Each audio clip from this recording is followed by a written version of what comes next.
你会期许自己，就是说，因为律师上街头150位，然后大家都穿着律师袍，说那个画面上看起来是震撼的，就有人提到说，不要忘记台湾从威权走到民主，当初也是一群律师带着大家往前的。你会期许自己成为一棒接一棒的这样子的律师进步的力量吗？我们当然是希望可以让前辈带领着。那也有机会带着这个后面新进的律师，一起往这个路上发展。那只是说，以前的议题他们所关注的跟这个年代又不太一样了。好，各有各的难的地方。好，以前光是民主转型的过程，我想就很艰困了。好，大家真的是要抛头颅洒热血。好，那现在的年轻一辈，包括像我跟我后面的律师，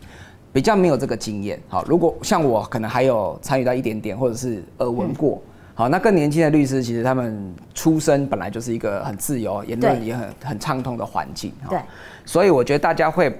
比较把问题改成是特定议题的讨论或抗议。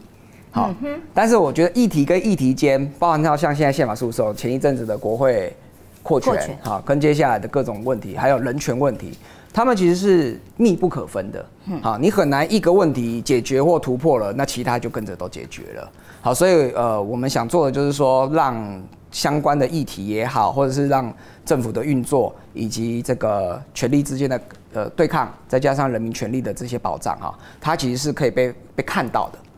不会讲说，那像很多人会觉得说，宪法诉讼很重要吗？宪法法庭很重要吗？好，甚至人权很重要吗？他们没有想到的是，可能这个门槛的光只是门槛的修正，会影响到很多相对弱势、好结构上弱势的人权，它可能未来。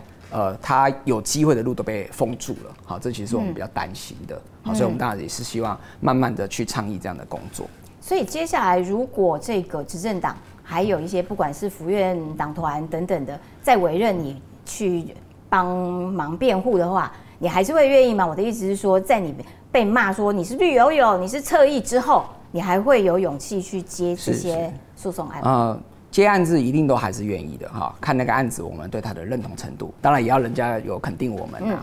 那我自己做很多案件，不只是在政府方，我们常常也是从人民方去告政府。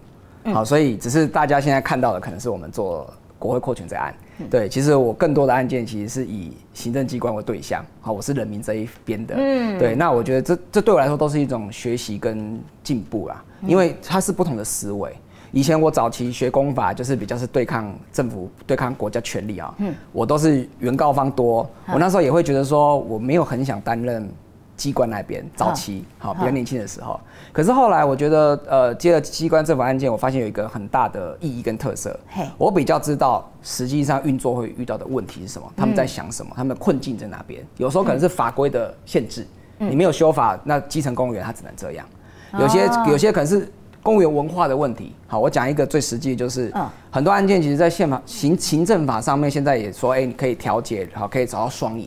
可是过去很多的行政机关跟公务员，他是不敢跟人民和解或调解的，他会认为我会不会有行政责任？好，他宁可上诉，法院判我输我就给，法院判我输我就付。对，可是现在氛围就比较不一样。好，大家可以找到一个双赢的共识，好，其实还不错。那我觉得整个国家的文化、法律文化都在改变。好，所以。同时或先后有机会参与这两种角色，对我的帮助其实也很大，让我可以更多的视野，更多元的思考。了解，所以你人民方跟政府方两边都这个接过 case，所以你有这个如果人家骂你赖友友，可是你有时候也是赖坏坏。这个坏朋友，对，有时候赖友友，有时候赖坏坏，其实反而凸显了你的中立性。是啊，所以我们真的也欢迎不同阵营的，他如果有案件也可以来找我们。对，如果在议题上适合，其实我们都不排斥的。拉 case 了哈，请各位哈，这个就与新知多为宣传。最后我们还是要有一些新闻性的东西啦，就是说你观察目前柯文哲的这个案子因为民众党一直认为说，哇，这个亚人取供啦，然后监视器会看到赖清德啊等等的，就是就目前新闻上面看到的讯息，你觉得柯文哲的这个图利跟收贿这件事情，到底有没有一些蛛丝马迹？因为大家都是从新闻看啊，现在也还没有起诉或不起诉书，所以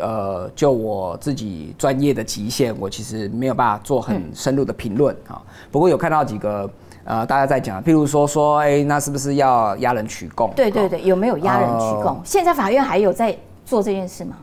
我认为现在的羁押其实被审理的事由算是严谨的、严格的哈，当然跟法官的认定有关，所以才会有当时第一次跟第二次的结论的不同哈。但那确实都会是个案法官个人对于羁押要件宽严的见解，就是有没有满足到羁押的要件。好，我自己观察是不太有因为被指示好或者是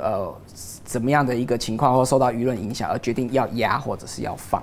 但是因为羁押在侦查程序本来就是可以以2个月再延2个月，就是最多有4个月哈，所以通常会押它可能就有一定的证据资料，只是这个证据是不是能够在实体上面证明，我们到时候看得到才知道。好，但是以押这件事情来说，它是被法院认为符合羁押要件才去延长到4个月的程度了哈。所以现在如果说那2个月。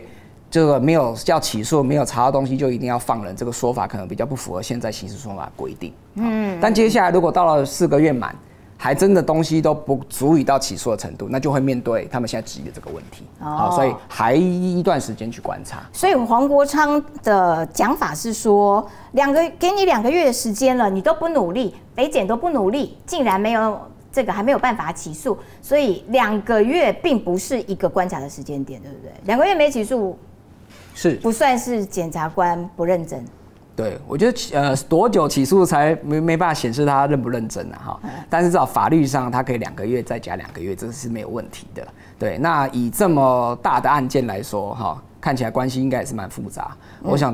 确实他是需要一定的时间呐，只是说需要那么多的时间跟他的押人，他应该是2件事情。对，他现在是先判断有押的必要性，然后再以时间来去找他的相关证据线索嘛。对。那可是因为黄国昌的讲法是说，北检押人取供啦，北院也押了啦，然后2个月的时间都不认真，不好好办案，然后都没有起诉，你担不担心这样子的言论其实会对于社会上面的法治的教育有一些混淆的作用？不论是这案还是刚刚讲国会扩权，其实还有宪法诉讼，我觉得都会确实现在都会有一种情况，就是它其实都是很法律的问题，但大家都会让它政治化，然后政治语言看就是谁讲的比较大声、比较漂亮，好像就赢，然后就可以真的会影响舆论。好像我自己参与这些案，就是其他几案件，这个个案我当然没有碰也不熟悉哈，但是我想讲就是说，大家其实都会觉得说，我听了这个政治语言，然后就把它当成是一个对或者是唯一的法律意见，然后来去做它的评论哈。那这是我觉得很可惜的地方。不过这也是我觉得这个年代很可爱的地方，因为现在的媒体平台太多了，对，好，然后大家其实可以在 Trade 上面，在什么地方就是去表达自己的意见，好，那也因为有这样的平台，所以一些以前不会被关注的问题，现在都被关注了。好，例如像这次宪法法庭的活动，以前可能真的没什么人在看。好，对，那我觉得这也是一种法治教育啊。好，就是大家不管是什么立场，喜不喜欢，至少他愿意来关心。哈，那我觉得这一次柯的案件其实也某程度是这样。哈，我们撇开那些政治语言论述不谈，你要说今天法律上到底该怎么样，其实我觉得现在都言之过早。因为就真的都还在侦查阶段，然后也还在一个合法的侦查阶段里头。好，但是我们到时候可以看看他如果真的有起诉还是没有起诉，他的理由、他的证据资料是什么，大家可以摊开来去做辩论。好，这件事情我觉得才是比较好的一个论述，比较好的讨论方式。好，而不是说现在结论都还没出来，然后就说那你一定是怎么样哈，然后赶快贴标签，这些有点可惜啦。就实务上面的观察，有没有压了4个月，然后到最后不好意思误会一场？放人不起诉，有没有这种例子？我相信一定还是会有，好，一定还是会有，没有说压就一定起诉，或者是一定有罪，因为压本来就是一种预防性的行为，好，所以这种情况有，但是会偏少，就是他要有到压的程度，以及甚至要到后面这样的程度，我觉得以现在的法治跟氛围来说，他也不敢乱压啦。对，好，因为羁押如果最后获判无罪或什么，他其实也有像很没面子呢。对，对，检察官来说，哇，就丢脸，就更小那通常你们律师啊，就是每一个律师都会有自己主攻的部分，譬如说啊，有些是这个刑法，有些是民法，还有你是公法、宪法。那很多人就会从柯文哲的这个找的律师来作为一些判断，譬如说他找了一个很熟悉虚拟货币的人当他律师，就那个光头律师。是。然后北检也派出了一个检察官，他也熟悉这些什么海外洗钱啊什么等等。然后呢，陈佩琪也去拜访了拉斐尔律师事务所，他也是专长庆奇人，也是专长在洗钱这些。所以从律师来判断这个案子，这样子的做法有问题吗？可以看出蛛丝马迹啊，好，就至少可以知道这个案件的主要争执点在哪边。好，譬如说今天会来找我们做国会扩权这个案，一定是跟公法议题、宪法议题有关，他不会只找一个纯做家事案件的，好，家事有家事它复杂的地方，所以我们可以想见这一个案件可能确实会跟虚拟货币或者是洗钱有关系，但是不是就说因此他有洗钱，这当然就言之过早。可是绝对就表示说检调跟律师的攻防重点其中一块在这边，对，这是我想应该是可以预见的啦，对。听到了没，民众党的各位哈，这个从你们自己找到律师就可以这个嗅出这个当中的味道，不要再一直骂大家科幻小说了，好不好？律师的专业意见要听，好吗？今天非常感谢李全和律师啊，全球独家专访，这个让我这个尖叫声不断。非常感谢你的收看，下次有机会再来，谢谢你，谢谢李律，拜拜，拜拜。